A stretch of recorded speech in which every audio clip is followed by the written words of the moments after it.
patuloy ang pagmumura, patuloy ang walang disiplina ng mga yan.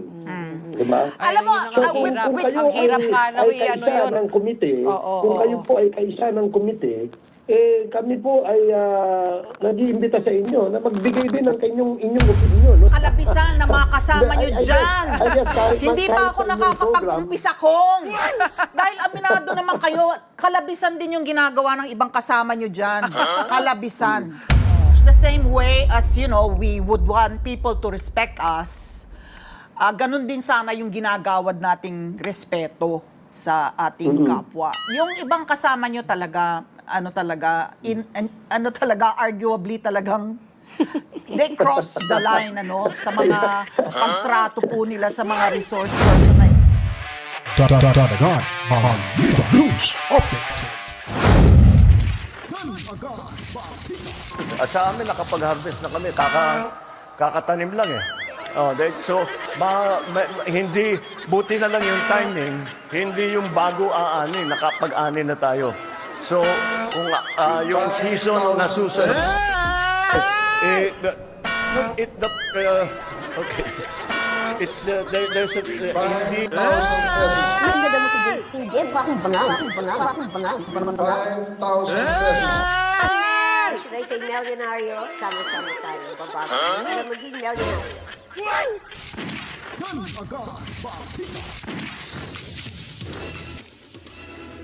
Alright, welcome back. Heto na naman ho tayo. Nagbabalik. Ay, palakpak naman dyan.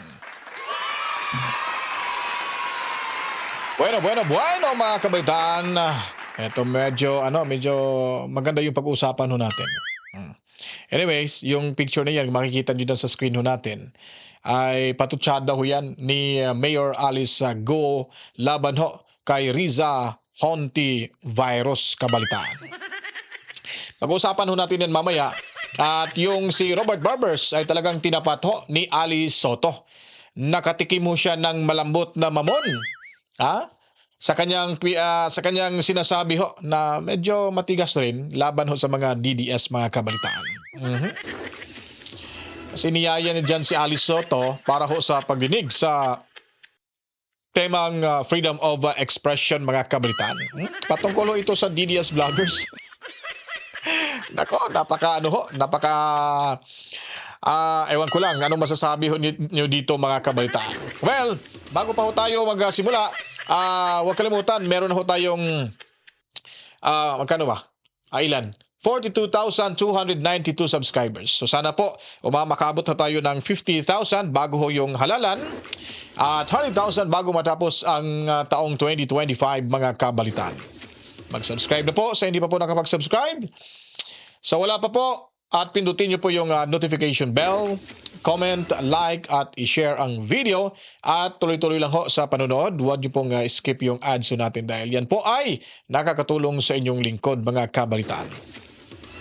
Luzon, Visayas at Mindanao, kamusta mga Pilipino sa lupalop ng ating mundo? Overseas Filipino workers. Again, welcome ho sa inyo at sa ating munting bahay reaction video sa Danagan Balita News Update. At magandang buhay rin kay Mami Rose at Daddy Birding and Tubi Tumias, lahat ng mga moderators. Hindi ko na kayo isa-isahin kasi sobrang dami nyo na dito sa ating munting bahay. Okay, tuloy ho tayo dito, mga kabitan. Alam niyo po ba itong post ni Sas Rugando Sasot? Makichismes lang tayo, mga kabitan. Na parang chismoso na rin tayo, ano? Tinamaan ng lintik itong si si Riza Hontiveros. Talagang gigil na gigil dito si Mayor Alice Go. At parang nasa kulungan pa yata to, no? Nakaditin pa yata to kasi may kaso nga. Ang daming kaso eh. So sabi niya ho dito, mga kabitan, sa kanyang Facebook post. Buti nakapag-post siya sa Facebook, ano? High touch na ngayon yung mga nakukulo o mga na-detain. Kasi pwede na makagamit ng cellphone, mga kabalitan. So hindi ho sila PDL, okay. Alright. Anyways, with all due respect, Senator Riza Hontiveros, I hope you will do the same investigation like what you did to me on the controversial buy scam GAA blank entries. Kasi maliit nga, no? Lapit tayo kunti mga kabitan. Okay. Para ma-justify na talagang pro-Filipino ka. Pero po, ang taumbayan ang pinag-uusapan dyan. Sa akin, issue ng citizenship. Citizenship ko lang. At mga alleged connection sa Pogo. Pero halos balatan nyo ako ng buhay sa Senado na parang magnanakaw ako ng pera sa gobyerno.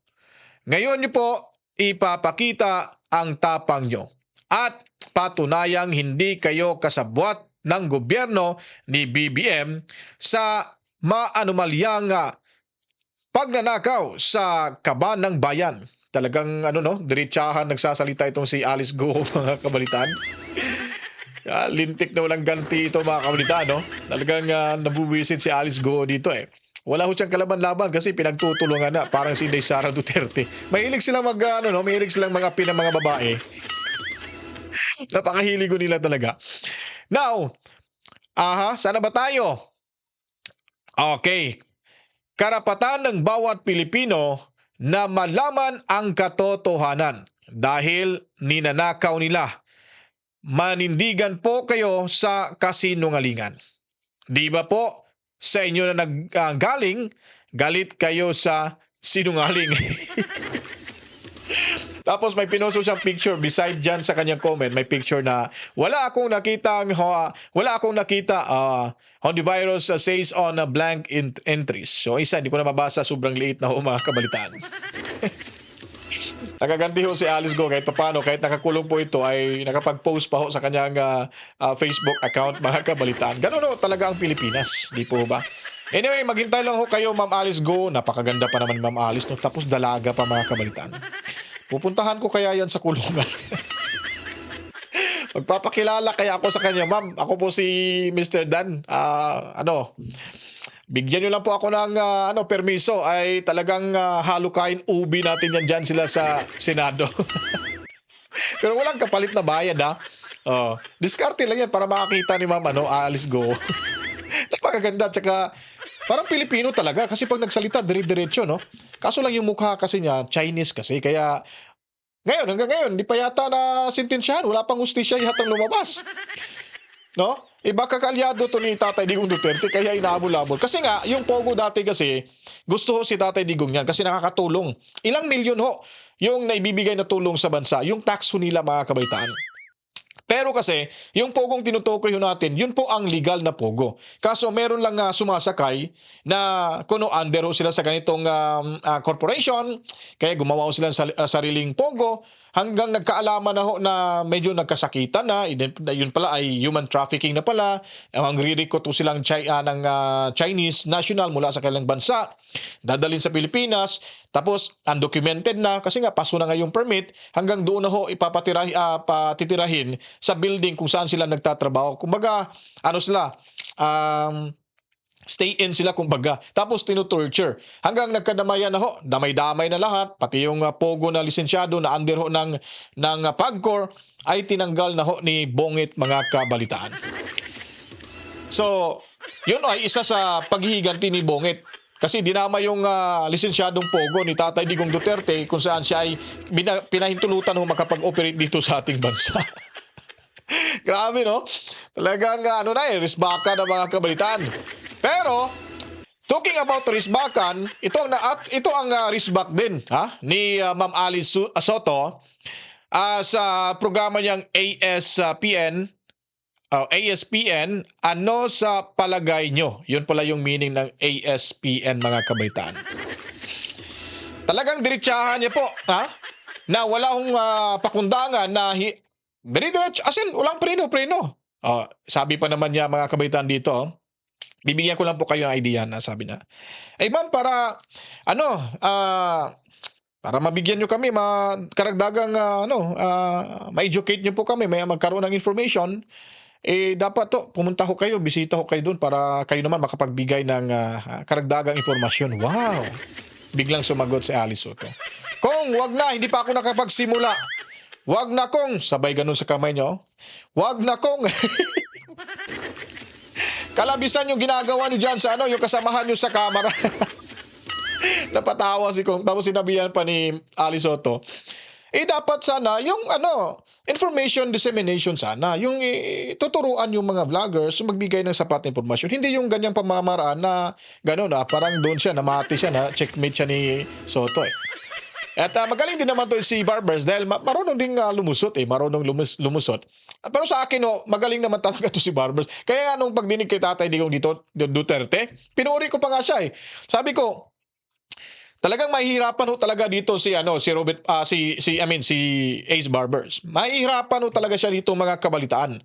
Kasi nga po kahit yung tension pag si Tatay Digong grabe yung tension, mararamdaman mo talaga na talagang kakaiba pag kaharap mo si Tatay Digong. Kahit wala tayo doon sa loob. Sabi ko, buti na lang kontrolado ni Barbers. At hinahayaan niya magsalita si Barbers. Pero yung diskarte ni Barbers, hinahayaan niya para makakuha ng impormasyon. Tapos kakasuhan si Tatay Digong. Pero at least, nandun siya sa gitna. Pinuri ko kasi, nandun siya sa gitna. Pero, ang tanong ko dyan, nandun pa rin yung pagtatraidor mga kabalitaan. Talagang nahihirapan siya nun nahihirapan siya Bilta rito, bilta roon. Talagang dominado yung plenaryo ni Tatay Digong Duterte. Kung siya pa yung nagsasalita against kay Tatay, siguro mababalda rito siya, ma-insulto din yun mga kabalitaan. Ang daming mga mambabatas na na-insulto ni Tatay Digong doon. Dominado niya. Pati si Atos Abante, ang ginawa ay talagang ginamitan na lang ng Biblia para kumalma si Tatay Digong. Kasi pag hindi siya gumawa ng ganong diskarte, talagang mapapahiya siya doon mga kabalitaan. So dito na naman sa ASPN, medyo hindi niya naramdaman, pero ramdam natin tayong manunod na nainsulto at ininsulto siya dito kasi diretsa itong magsalita Pero objective siya. Nasa tama siya. Wala siyang, hindi niya binabastos. Pero kasi diretsahan yung pagtatanong, sagot, diretsahan sinabi na, wag ako dong, hindi pa ako nagsisimula. Dami yung kalabisan ng mga kasamahan nyo dyan sa Kongreso. Ito, panoorin nyo po mga kabaitan. 1% sa mga na-survey, aprobado po yung ginagawa ng Quad Committee, no? So ito naman yung extreme yung on the other end nga of the spectrum, kung ito nirereklamo niyo yung mga bumabati ko sa inyo, meron naman ang majority naman 61% approve of what you're doing. Let me be clear, Ali, hindi kami nagrereklamo sa bumabati ko sa amin. Ang nirereklamo Okay, sisimulan natin yung reaction dito. Diretsahan nung sinabi ni dahil nga, 'di ba, sila daw sila nagkakandak, magkakandak ko diyan at pinapalabas dito ni Barbers na wala daw nagrereklamo, pero sa tono pa lang ng pananalita ni Barbers ay sila talaga ginagawa talaga nito para kahit hindi man lang sasabihin na race back to sa mga DDS vloggers, ay ganun pa rin yung kinalabasan dito. Ngayon, hindi niya po inamin sa programa ni Manong Ted. Nasasaktan siya dahil siya ay pinagbibintangan yung kanyang pamilya na may involvement sa kalakaran sa illegal drugs mga kabalitaan. So sa tingin ko po, sa sariling opinion ko, diyan nagsimula yung galit ni Barbers at damay-damay na at gumawa ng resolusyon na para paimbestigahan itong mga DDS dahil sila na mismo ang nagpapakalat din ng fake news na bayad daw ng Pogo vloggers, Pogo at ng narco vloggers, kumbaga yung vloggers bayad daw ng Pogo at ng narco or mga durugista mga kabalitaan. Yung mga DDS vlogger, galit nga sa mga durugista Tatay Digong, galit nga sa mga durugista. Tapos sasabihin na bayad sa mga durugista. Sino ba tinutukoy dito ni Barbers? Malamang tinutukoy nyo dito yung mga Duterte. Kasi may mga aligasyon dyan sa kanilang pagdinig na itong mga Duterte ay drug lord, lord of the, tawag yun? Drug lord. Yun yung pagkakasabi nun hindi ko lang matatanda. So yun ang puntiran niya. Hindi niya lang masabi-sabi. Blind item kumbaga yung pagkakasabi niya. Pero abot na natin yun. Ang tanong, sino po ba kaya yung tinutukoy niyang bayad na mga vloggers ng Pogo at ng durugista or mga drug lords mga kabalitaan? Sana mapapatunayan niya rin yan. Kasi pag napapatunayan ho yan ni Barbers, ay ako na mismo. Hindi na ako magbablog. Manananim na lang ako sa bundok, mga kabalitaan. Mag-iigib na lang ako ng tubig sa kapitbahay.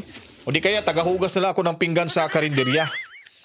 Yun na lang gagawin ko kasi nakakahiya naman pala eh. Tayo rito sa programa natin talagang tapat, totoo, walang fake news. Binibigyan natin ng reaction yung mga fake news at tinutuwid ho natin dito. Tapos sa bandang huli sa investigasyon, may lalabas na investigasyon na meron palang DDS vloggers na nababayaran ho ng sinasabi ho nilang pogo at drug lords, mga kabalitaan. Diba?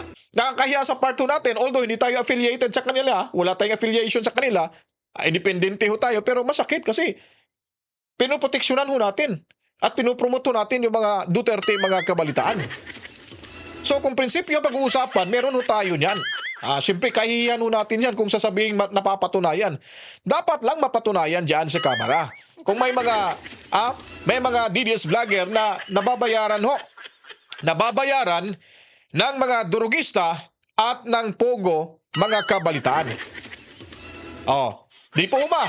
So, ngayon, ang mangyayari ho niyan ay talagang biltahan na to, mga kabalitaan. Lalo na ho, si Boss J, talagang sabi niya, sige, magpapakulong ako. Talagang pipiain ko kayo ng isa-isa.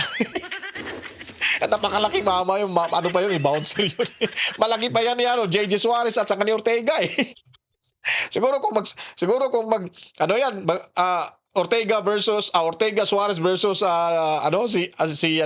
si Boss Dada at si Boss Dada pala yun nagsabing PPI no. Siguro hindi kakayanin ng dalawa yun, mga kabalitaan. Ang lalaking mama eh. Yung braso pa lang ni Boss Dada, parang hita ko na nga eh. Diba? So yun po nangyari. Ngayon, hintayin natin kung ano mangyayari kasi sisimulan ngayong araw na ito. Sabi ni Fernandez, sisimulan daw. Yung iimbitahin pa, yung mga yung sa TikTok, yung mga sa platform pa lang, no? Yung TikTok, yung Facebook, yung YouTube. Ewan ko kung may YouTube sa Pilipinas na kasi parang may meta yata sa Pilipinas, di ba? Base sa Pilipinas. So anyway, so ituloy ho natin to. Pakinggan natin ang usapin ito dito sa ASPN ni Ma'am Alice Soto. Kasama ho itong si Robert Ace Barber ba to? Robert Barbers. Basta, Barbers. Reklamo po natin kasama ng milyong-milyong Pilipino, pribado man o nasa gobyerno, ay yung pagkakalat po ng mga peking news. Di ba? Nagpapakalat daw ng fake news. Dapat ini-specify niya kung anong fake news. Ngayon, parang sinabi niya diyan na kagaya daw sa kanya, pinagbibintangan siya ng drug lord daw yung pamilya niya. Pero sa totoo lang, seriously speaking, hindi naman rin po tama na magpo-point out ka na ito si Juan de la Cruz, drug lord to. Mahirap din naman eh. Saan mo ba nakuha yung information? Usapin lang na ganon. Tapos bibiltahan mo na ganon. Hindi rin naman tama talaga yon. Pero ang punto natin, opisyalis ka sa gobyerno. Hindi tayo maging balat sibuyas. Kasi iba na yung nag-evolve na kasi tayo ngayon. Advance na yung technology natin. At saka yung isipan natin parang sanayin na rin natin sa mga ganung bagay. Kasi nga, nasa gobyerno ho kayo. Sampahan na lang kaso kung sino may nagsabi na drug lord yung pamilya nito. Di po ba? At sama rin sinasabi dito, may sinabi din si Ma'am Alice Soto na sana idadaan sa ganyan, dapat i-educate yung mga ganon. Di ba? Information dissemination patungkol sa ganong bagay, kung anong mga pagkukulang, hindi yung mga idadaan sa investigation, ganito ganon. May punto rin dito si Ma'am Alice, mga kabalitaan. O peking mga issue. Wala hong problema, mag-criticize sila sa amin, sabihin nilang bobo kami, sabihin nilang kami, tanga-tanga kami dyan sa Kongreso. Wala hong problema yon. 24 oras, 365 days in a year. Pwede ho nilang gawin yon. Pero yung magpakalat ka ng fake news na hindi naman wala namang basihan. Halimbawa, I'm just using the issue that was thrown at me, Ako Parang sinasabi niya na rin na isa siya sa nag-complain ho dito, mga kabalitaan. Di ba sabi ko nga kanina, saan ba nagmula itong investigasyon na ito? Nung pumutok ho yung issue na yung kapatid di umano nito kasi hindi ko rin nakita yung balita at saka tinanap-hanap ko ng news, hindi ko makita kaya hindi natin na-vlog ko yun. At may mga nagko-comment at hindi na natin pinapansin kasi sabi ko nga sa inyo, pag may naririnig akong impormasyon, hindi ko talaga, babasahin ko lang at hindi ko papansinin no agad. Kasi nga, iimbestigahan pa ho natin bago ho natin ipagpalagay na meron na ho talaga. Gaya na lang ho sa sinabi na may kaso na daw si Labrador. Hindi ko talaga pinansin yon. Although, alam ko, nilagay ko sa isipan ko at hanap ako ng paraan na makakuha ng information. So, nakakuha ho tayo at sinabi ho natin dito mga kabalitaan. Ganun ho tayo eh. Kasi dati ho tayo, mainstream media dati. Kaya alam ho natin mga prosesong mga ganun. Siyempre, nag-upgrade tayo at medyo may mga kunting negosyo. Kaya nagkakaroon tayo ng sariling channel kasi nabubuhay ho tayo sa channel ho natin dito mga kabalitaan. So ngayon, yung sinasabi niya patungkol sa sarili niya ay malamang ho, siya ang pinaka-number 1 na nagrereklamo sa kasamahan niya dyan na kailangan paimbestigahan ho natin to. Papatunayan nila na yung pamilya ko ay talagang na-involve ho sa kalakaran sa illegal na droga. Ganun ho yung mangyayari dyan eh. Pagdating ho ng investigasyon at may pagkakataon na ma-invite na ho yung mga taong kung nagpapakalat ng fake news, malamang ho, ipipin down ho nila yon kung sino talaga. Dahil yung target ho nila, yung layunin ho nila na may isa sa kanilang makapagturo o makapagsabi o umamin man lang na sila ay binayaran ng politiko na kakampi ni Tatay Digong Duterte. Yung question ho dyan, yung bang mga vloggers po nila, gaya ni Mema, sino pa ba yung sinasabi nila? Yung ulo ba yon? At sino-sino pa? Si Takero, sino pa ba yon? Grabe yun eh, bumabanat below the belt na ho yun. Sana yun din ang sisilipin ho nila. Kung ito ay para sa taong bayan, para matuto rin ba ang mga vloggers, hindi ho para lang to sa DDS, dapat pantay yung investigasyon para yung mga bangag vloggers na napakakitid yung pag-uutak. Sabi mo nga dito, sabi nga ni Barbers, may ang DDS vloggers. Kasi tinutukoy na dito, DDS vloggers eh. Sabi nga nila, bulok at walang utak, mga kabalitaan. Pero kung paghahambingin ho natin yung DDS at ang bangag vloggers, mas yung bangag vloggers ang walang utak dahil mahilig ho silang magpapaniwala. Yung issue ngayon sa kasalukuyan sa ating bansa, hindi ho nila yan matatakel mga kabalitaan. Dahil binabangga ho nila like sa atin ngayon. Nagdidiscuss ho tayo ng problema sa ekonomiya, problema sa nakawan sa gobyerno, lalo na ho itong current issue patungkol ho nitong General Appropriations Act or mula ho dyan sa bicameral mga report mga kabalitaan. So sila iba yung issue ho nila. Tira doon, tira dito at kukunin maghahanap ho ng mali at doon babanatan ho nila mga kabalitaan. So sila po yung fake news at magbibigay ho sila ng sarili nilang opinion na hindi ho related sa usaping political mga kabalitan dahil pinipersonal na ho nila yung taong o politiko yung kanila hong binabanatan dyan mga kabalitaan. Yun po sana ang gagawin dyan ni Barbers. Ipapatawag yung mga identified. Gaya na lang po ni Labrador. May kaso na yan sa DOJ. Sinapa ng kaso ng Luzon, Visayas, Mindanao yata na Iglesia ni Cristos nagsampa ng kaso sa kanya. Ikutin niya yung buong Pilipinas mga kabalitaan. Lalong mahirapan siya. Mahirap na nga siya. Mas lalo pang pinapahirapan niya yung sarili niya. Ang nakakaawa dito yung kanyang pamilya. Ano na lang makakainin ito na nasa bundok pala itong hinampak na to mga kabalitaan. Di po ba? Itong hunghang na ito. Now, doon ipapatawag rin. Kasi nga, sabi nga niya na siya ay binayaran ni Martin Romualdez para siraan yung politiko, lalo na mention niya si Inday Sara Duterte. At si Bongbong Marcos mismo ang nag-utos din sa kanya dahil sila lang daw yung grupo dyan. Mga kabalitaan na nagsama-sama mga kabalitaan. Dapat papatunayan din niya. Dahil nga po isang malaking akusasyon ho yan. Na minention niya mismo yung tao, yung mismo yung ating Speaker of the House na si Tamba mga kabalitaan. Ewan ko lang kung nagpaka-pikit balikat lang tong mga nasa Kongreso. Dahil nga, inaamin nga ni Labrador kasi ay tao siya sa administrasyon na vlogger na binabayaran daw ni Tamba mga kabalitaan. Kasi kung ang layunin talaga ay ma-educate yung mga vloggers, lahat na. Huwag nang piliin kung sino-sino. Lahat na mga kabalitaan, mapa DDS vlogger man o mabangag vlogger mga kabalitaan, sabay-sabay na ho para magkita-kita doon sa detention facility nyo dyan sunod sa loob ng House of Representatives. Di ba? Magkakaroon ng reconciliation na Di po ba mga kabalitaan? Ganun ho sana ang gagawin.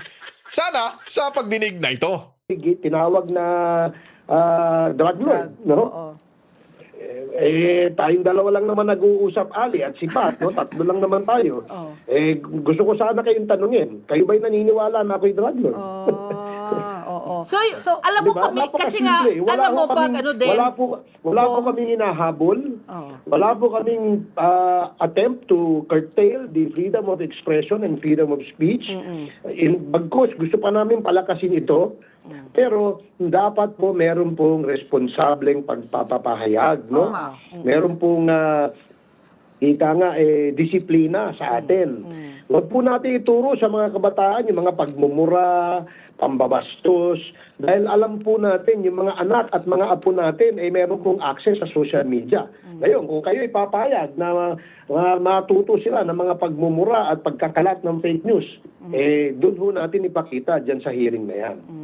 so mapapatunayan nyo naman, Kong, na kasi nga, nasa payroll ninyo ng nasa payroll ng mga illegal na pogo. At saka drug lords. Itong mga vloggers na to. So, gaya rin nila, tayo ay merong suspecha, no? Bakit ang aming basihan dito hindi naman po siguro masipag na ito ay gumawa ng mga content para makapanirang puri kung wala Ganun lang din po yun yung ginagawa ho ng mga vloggers nyo, Kong. Kilala nyo ba si Mema? Panoorin mo yung video na, napakatindi ho. So, sa inyo na rin ho nanggaling yung salita na yan, sa bibig nyo na nanggaling, na matindi daw gumagawa ng content, malamang ay binabayaran ho mga kabalitaan. So, ibig ba sabihin yung mga ginagawa din ng mga vloggers nyo, yung paninirang puri ho nila, na talagang hinuhubaran na talaga nila si Sara Duterte sa kahiyan? At yung ilan pang mga politiko, yun ba ang instruction din sa ibang mga nagbabayad dyan? Sa mga vloggers ninyo dyan, Congressman Barbers? Ito yung pagtatanong lamang ho. Kasi kung mapapanood nyo yung mga vloggers ho ninyo, ay matindi pa ho sa mga DDS vloggers. Na talagang uhubaran ka talaga sa kahiyan. Hindi na ho nila iniisip na sila ay tao. At hindi na rin nila iniisip yung kanilang binabanatan ay may pamilya din mga kabalitaan. Dapat usaping pampolitikal lang talaga. Hindi yung pamimersonal.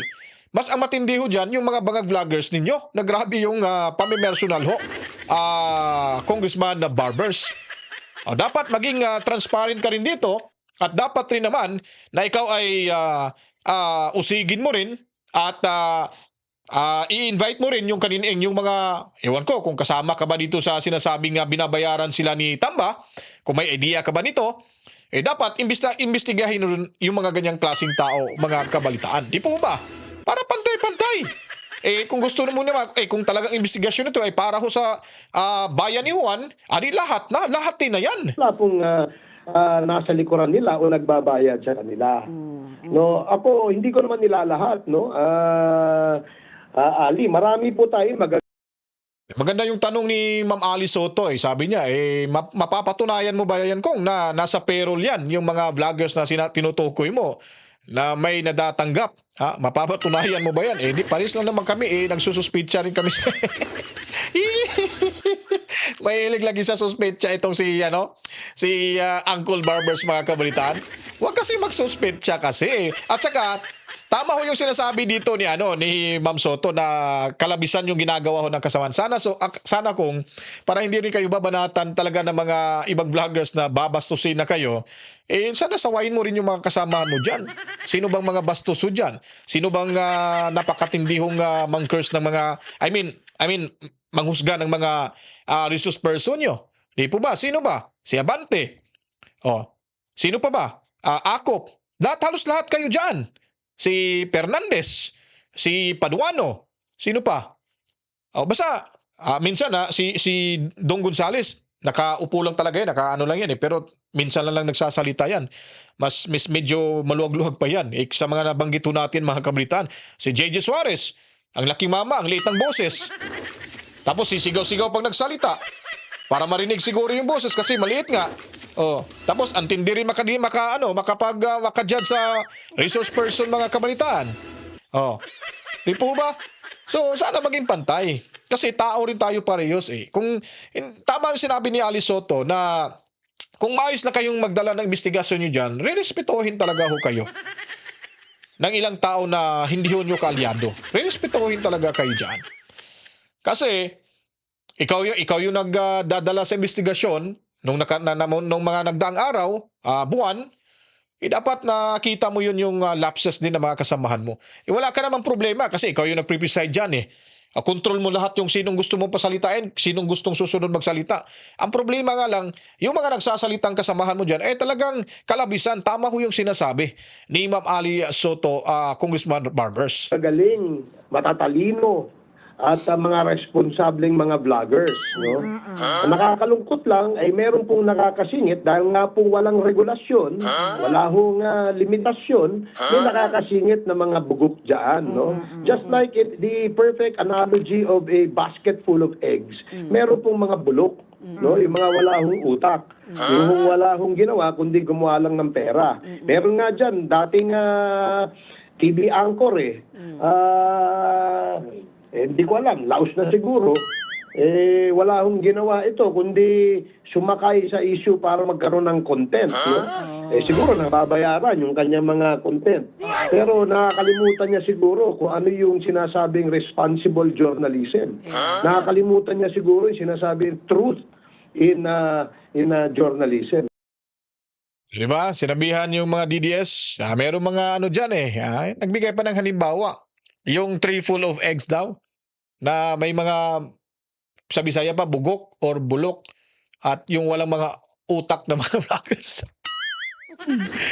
Walang mga utak na mga vloggers, diba? Masakit kasi yung katotohanan eh.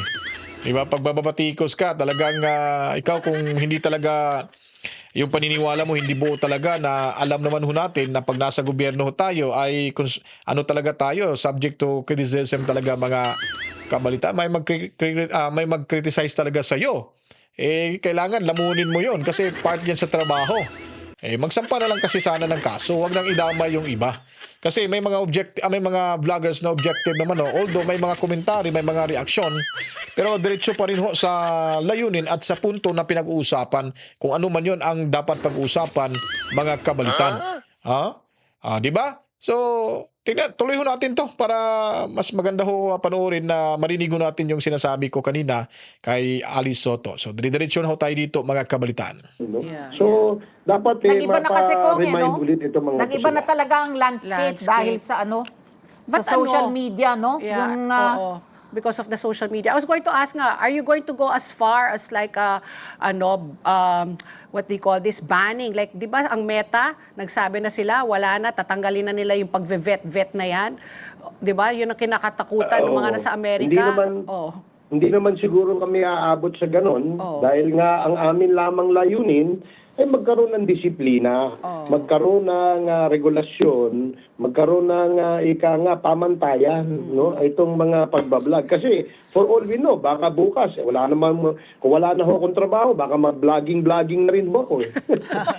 alam mo, parang yung gusto mong mangyari, parang talagang yan, lubhang napakahirap. Kasi there will always be yung sinasabi ninyo na merong dating journalist. Na, Kasi any Tom, Dick, and Harry now Lahat ngayon may handle Yeah. Lahat na lang may gustong sabihin. At binibigyan sila ng plataforma to express what they want to Correct. say. Yeah. Pero tatayo ang pangalan mo Maniniwala ba kami, kamo, kung na drug lord ka? Tatayo ang pangalan mo. In the end, it's really your credibility, your integrity. Paniniwalaan ba ng mga tao yung pinagsasabi nitong tao na to na allegation, let's say, against you? I think ang kampanya, ang thrust should be educating everyone to be more discerning. Yun ang magandang punto dyan. To educate everyone, more discerning mga kabalitaan. Kasi nga, kung gagawin mo yung mga ganitong bagay, ay paghihiganti ho yun mga kabalitaan. Di po ba? Pwede naman hindi gagawa ng investigasyon patungkol ho dito. At pwede rin naman na hindi papatawag yung mga vloggers na talagang galit ho kayo sa vloggers. O kung totoo man yung investigasyon nyo, meron naman talagang yung mga professional talaga na mga broadcasters, mga journalist, yung mga lihitimo na mga company, mga kabitaan, like, mga national television network. Pwede naman ho silang invite. Then, doon, sasabihin nila lahat-lahat at matutunan nyo na at isulat nyo na sa papel, i-draft nyo na yan at pwede nyo nang amyendahan o kumbaga gagawa ng panibago or extension sa batas na yan, maaari ho yun. Para wala hong bahid pamumulitika yung gagawin. Pero, kung ipapatawag sa investigasyon tapos uunahing papatawag yung mga malalaking TV network at saka yung sa Facebook at sino-sino pa yung mga legit na mga content creator, pagkatapos ito, dahil mga vloggers na kukunin yung kanilang side, pag hindi naman makasagot, dyan na magsisimula ho yung bardagulan, mga kabalitaan. Kasi isa-cite in contempt ka talaga pag hindi nila magustuhan yung tanong ninyo. Pag hindi kayo sasang-ayon ho sa kanila dyan, mga kabalitaan, yun po ang mahirap eh. So, dyan pa lang, mawawala na ho tayo ng freedom of expression kasi kontrolado na ho nila dyan sa kamera. At ang mahirap pa doon, pag ikaw ay sasagot, pag hindi ka nare-recognize, kailangan mo talagang sumagot para ipaglaban yung sarili mo, sasabihin nila na you're out of order, mga kabalitaan. Ha? So saan po ba yung transparency nito at balanse na pag-iimbestiga? It's just like the same with being a reporter, or what you gonna do is you have to bring the right information, you have to get all the facts of that news para at least naman ma-deliver mo ng husto. Mailatag mo, kung ikaw ay journalist, mailatag mo lahat ng mga information. Di ba?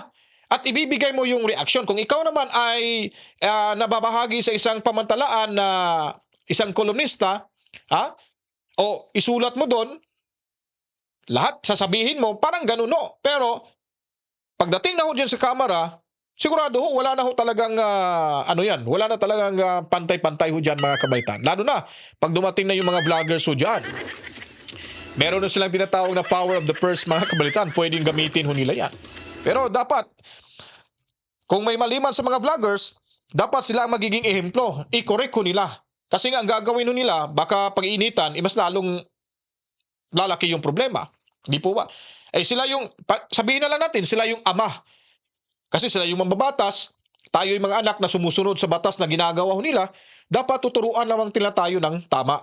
Di po ba? At meron din naman silang nagawang kamalian. Kaya napupunaho natin ng mga vloggers, mga kabalitaan. Pero sa iba, kasi below the belt na daw. Sabi nila, may below the belt na atake na daw. Tayo, nasa facts lang ho tayo eh. Objective ho tayo rito, mga kabalitaan. Although we have our different opinions, but we are entitled to our opinions, mga kabalitaan. To speak out, because that's part of the freedom of expression. Nobody can compel you or force you to stop what you are doing. Because we are in a democratic country, mga kabalitaan. At nasa saligang batas talaga yan at sa konstitusyon natin, yung karapatang pantao, karapatang magsalita at karapatan ho na respetuhin ang bawat opinyon ng bawat mamamayang Pilipino, mga kabalitaan. So that you can separate the chaff from the that grain. and that is exactly what we want to achieve here. Di ba? Taliwas doon sa iniisip ng iba na pinipigilan natin yung kanilang malayang pamamahayag. No, hindi ho ganoon. Yun no ang sinasabing fake news. Kaya nga tinitwist nila eh. Di ba? Pagka yung interview mo halimbawa sa isang ito, yung interview nyo sa akin, i-splice nila ito. I'll bet you 1,000% they will do this. They will splice this, no? So, diyan ka nagkakamali. Ako, kung barbers, makikita mo, mapapanood mo to na hindi ko ini-splice, hindi ko kino-compartmentalize yung ating yung information na nakuha sa inyo. Kasi nga, kailangan, sabi ko nga, for the sake of transparency, all I have to do is to listen your opinion, papakita ho natin sa ating mga viewers, at magbibigay ho tayo ng reaction. So, punto por punto, issue por issue, yun po ang ating tinatawag na punto de vista, mga kabalitaan. Kaya nga, tama rin ang sinasabi dyan ni Ali Soto. I agree with Ma'am Ali Soto sa kanyang sinasabi na educate lamang.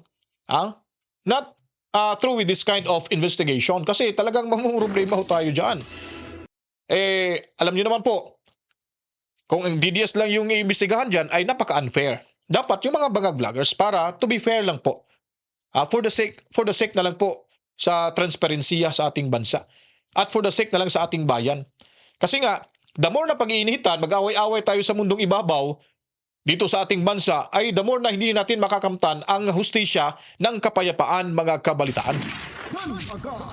And they will only play yung mga gusto lang nilang marinig na ikasisira natin. No? Yun nga, ang balik ulit yung tanong sa inyo, no, Ali. Kayo ba papayag na walang regulasyon, na patuloy ang pambabastos, patuloy ang pagmumura, patuloy ang walang disiplina ng mga yan? Nabanggit itong pagmumura. Sabi niya, kahit murahin mo ako ha? Kahit 24 hours, 360 days in 1 year. Nabanggit yung pagmumura. Galit pala siyang mumurahin, mga kabalitaan. Galit pala itong mura. Siguro nagalit to kasi dami siguro nagmumura nito na mga vloggers, mga kabalitaan. So ewan kung napapanood niya ba yung iban. Siguro, sabi mo pwedeng murahin. Di mo murahin kanila kasi nabanggit mo na yan Ngayon binawi. Like pagmumura, ulitin nga natin to kung tama ba yung sinasabi ko, mga kabalitaan. Saglit lang ha, balik natin konti. Balik natin. Okay, sige, dito. Bastos, patuloy ang pagmumura, patuloy ang walang disiplina ng mga yan.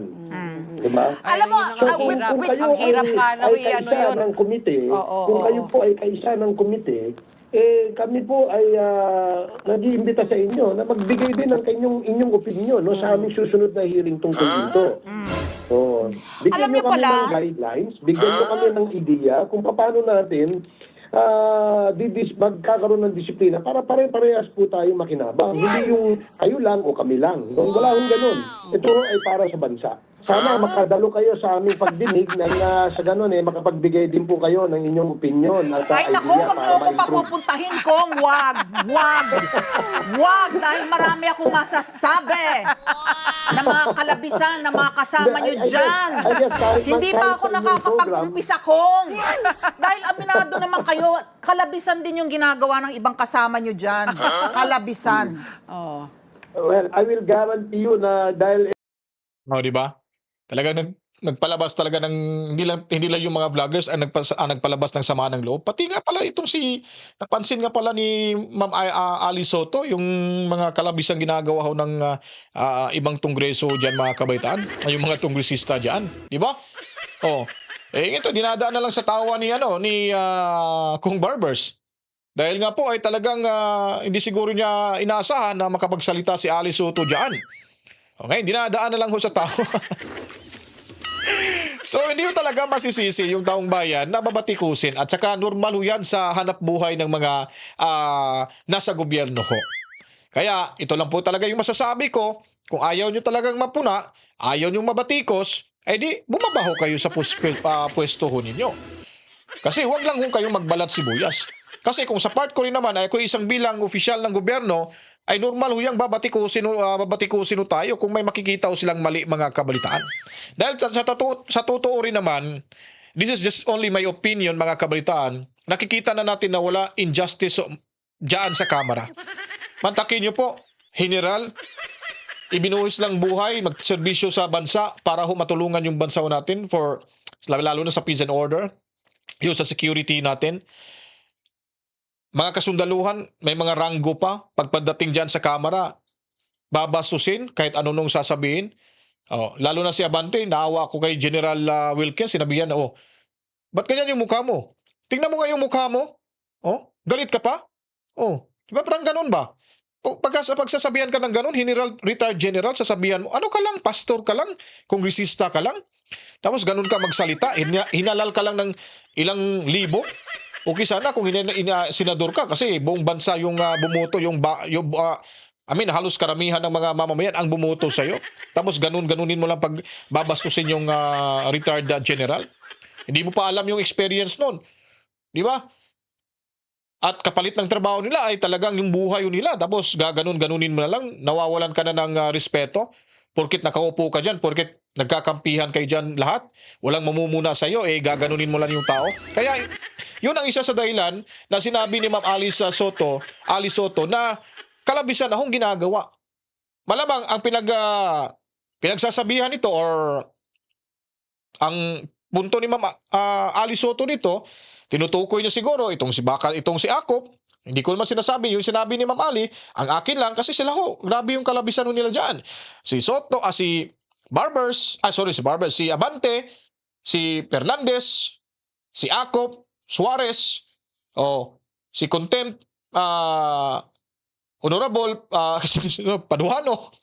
Yun ho, ewan ko lang, hindi naman, ito, si Barbers, nasa gitna naman to kontrolado niya yung crowd, mga kabalitaan. Isa pa yung hindi maganda dyan, pag sila ang nagjo-joke, tapos tatawa, okay lang sa kanila. Pero yung taong nakaupo dyan sa plenaryo, kahit medyo may pakunting joke lang mula sa resource person, pag tumawa, nagagalit na, nanginginsulto na. Ganun ho. Kaya masasabi ko na hindi ho patas yung investigasyon dyan sa WAD Committee, mga kabalitaan. Lalo na, titignan natin sa Tri-Committee, mga kabalitaan, kung anong sabi naman ni Fernandez na hindi tayo magkakabastusan dyan. I mean, gagawin ko lang ang lahat na maging maganda ho yung investigasyon. O sana man lang maging ganun ho, mga kabalitaan. Diba? At kung mangyari ho yan, na hindi mababastos yung mga vloggers, ay talagang walang mangyaring bastusan sa loob ng plenaryo. Huwag nyo lang bastusin si Boss Dada.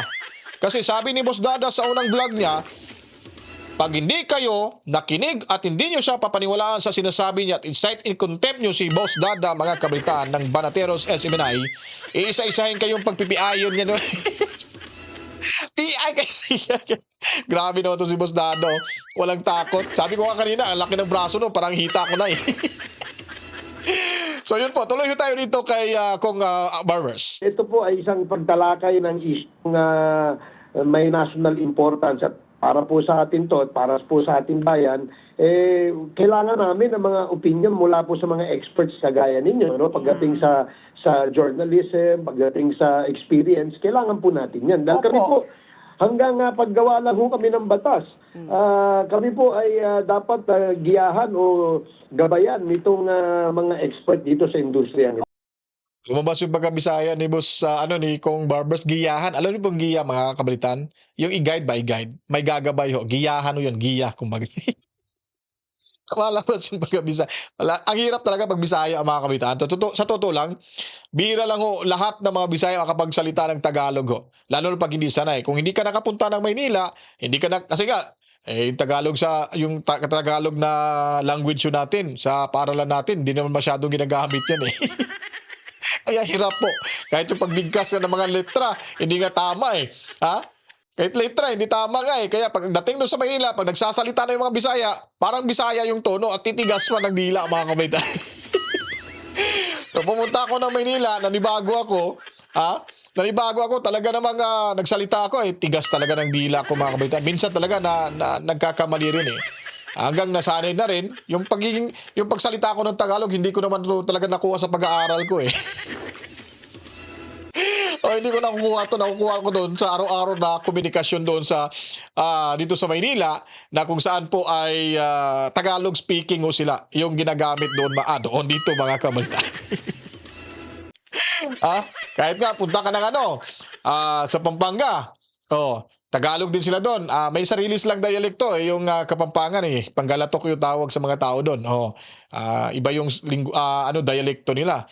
At Tagalog sila. Di magtagalog sila. Di ako magsasalita ng Kapampangan kasi hindi naman ako Kapampangan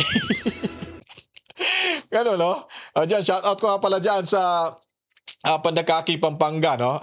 Yung mga kapitbahay natin diyan, maraming salamat din mabuhay kayo. Salamat kung nanonood man kayo dito. At sa mga mag-anak din natin dyan sa Laguna, sila si ate, basta hindi ko na lang babanggitin. Salam sa panonood, no? Sa inyong lahat. Ito na lang si Goldie na lang, babanggitin ko. Okay. Kasi hindi naman siya masyadong expose. Okay, tuloy tayo dito, mga kabalitan. Oo. Simple-simple lang kung in much the same way as, we would want people to respect us, ganun din sana yung ginagawad nating respeto sa ating kapwa. Yung ibang kasama nyo talaga, arguably talagang they cross the line sa mga pagtrato po nila sa mga resource person na iniimbita dyan. And with that, Happy New Year, Kong. Alright, sana itong huling mensahe na ibinigay ho ni Ma'am Alice Soto kay Kong Barbers, sana nagising na rin sa katotohanan si Kong Barbers dito. At sana maturuan niya na rin yung mga kasamahan niya. Kasi tama ho, kailangan may makapagsabi ho talaga sa kanila dyan kasi sila yung hari dyan sa kamara, mga kabaitaan. Napakahari, ubod ng kayabangan ho yung karamihan diyang mga tungrisista, mga kabaitaan. Kaya nagpapasalamat natin, papalakpakan natin si Ma'am Ali Soto. Sana sa puntong ito, sa interviewing ito, hindi na idadaano nila sa kayabangan nila dyan, mga kabaitan, pag sila ay nag-interrogate. Sana idadaan sa diplomasya, mga kabaitan, para mapanatili ho yung kaayusan at kapayapaan sa loob ng plenaryo. Kasi yung mga kadalasan na kanilang magiging resource person ay talagang tikom yung bibig pag nagagalito sila dyan. Itong mga vloggers, di ba? Private citizen to sila. O baka magkamali sila, may itatanong sila hindi maganda sa isang vloggers at iinsultuhin nila, baka magkakaroon ng suntukan sa loob. Tao lang din yan sila. Napipikon, hindi sanay sa mga ganyang bagay. Pero baka magkakasuntukan, baka may isa diyang bumulagtang isa sa mga kongresista dyan. Kaya ingat-ingatan, tama yung sinabi ni Ali Soto na makukuha mo yung respeto sa tao kung irerespeto mo. Parang ganun lang. Kasi saan ba nagsimula itong kaguluhan dyan sa mayabang kapulungan? Di ba nagmula ho sa kanila? Yung pamimersonal na, pang-aatake na, binubuo nila yung Quad Committee. Pero yung intensyon ay hindi para sa taong bayan. Ang intensyon ay talagang intensyon para mapatalsik si Inday Sara Duterte para hindi na makatakbo sa 2028. Kung ma-impeach ito dahil wala na itong authority or she's not allowed to run any position sa government, kay na-impeach na nga eh. Diba? Ayaw lang nila itong kasuhan sa ombudsman para makasuhan ng plunder. Pero pag nakasuhan ng plunder, pwede pa naman ito makatakbo sa 2028. Di po ba? Kaso hindi nila magawa yon kasi takot silang makabalik si Sara Duterte at pinipilit talaga nilang makasuhan ng impeachment, mga kabalitaan, itong si Inday Sara Duterte. Kaya ang ibig sabihin nun, ayon pa sa isang attorney na political analyst, na ito ay talagang questionable yung ginagawa. Dahil kay Trillanes, nasabi ni Trillanes na gusto niya talagang patalsikin si Inday Sara Duterte at ginamit niya yung administrasyon ngayon diyan sa Kamara para maisakatuparan yung kanyang binabalak dahil sa interest lamang nila yan, hindi para sa taong bayan, mga kabalitaan. Kaya nga po, dito tayo nagtapos at sana may natutunan na naman kayo sa ating panibagong reaction video at sana unaway ang karamihan ng mga vloggers at may matutunan din, lalo na yung mga vloggers na mula bundok, nakababa lang nakahatid lang ng mga gulay dyan sa palengke at nakabili ng cellphone na may camera, high-end cellphone, ay agad-agad naging vlogger, mga kabaitaan. Ang mali lang doon ay napadpado sila at napunta sila sa maling landas sa grupo ng mga bangag vloggers, mga kabalitaan. Yun po yun. Oo, yun po yun. Oo, yun po yun. Di ba? So yun. At anyways, magpapasalamat ako sa inyo at huwag kalimutan 42,322 subscribers na tayo. Sana umabot na tayo sa 50,000 subscribers one of these days na before magkakaroon ng halalan sa ating bansa. At bago matapos ang taon ito, sana umabot na tayo ng 100,000 subscribers, mga kabaitaan. At maraming salamat sa mga moderators natin. Anyways, iisa-isahin ko na lang po, no? Sa maalala ko lang si Sia, Ma'am Jane, Ana, sino pa ba? Dennis Velasco, Jornex, sino pa ba yon? Marami pa po, no? Hindi ko lang matatandaan yung iba. Basta, yun lang po ang medyo aktibo na laging nagpo-promote at laging umasikaso sa mga bago nating mga subscribers pag nanonood sila sa ating live broadcast, mga kabalitaan. So, kita-kits na lang tayo sa sa susunod na mga oras. Matsalamu sa inyong lahat at ako po ay magpapaalam na. Sana ang lahat ay nasa mabuting kalagayan. Huwag kalimutang laging kausapin si Papa God sa kahit anumang oras, panahon, dahil siya lamang nakakalam sa ating kinabukasan, kabalitaan. At meron pang pahabol pala si Mami Rose at Daddy Berting. Tubi Tobias, matsalam sa always na panonood. Kahit team replay lang kayo, at least napanood nyo araw-araw ang ating reaction video. To God be the glory, Mwah! Chip Chip. Peace out! Sa amin, nakapag-harvest na kami. Kakatanim lang eh.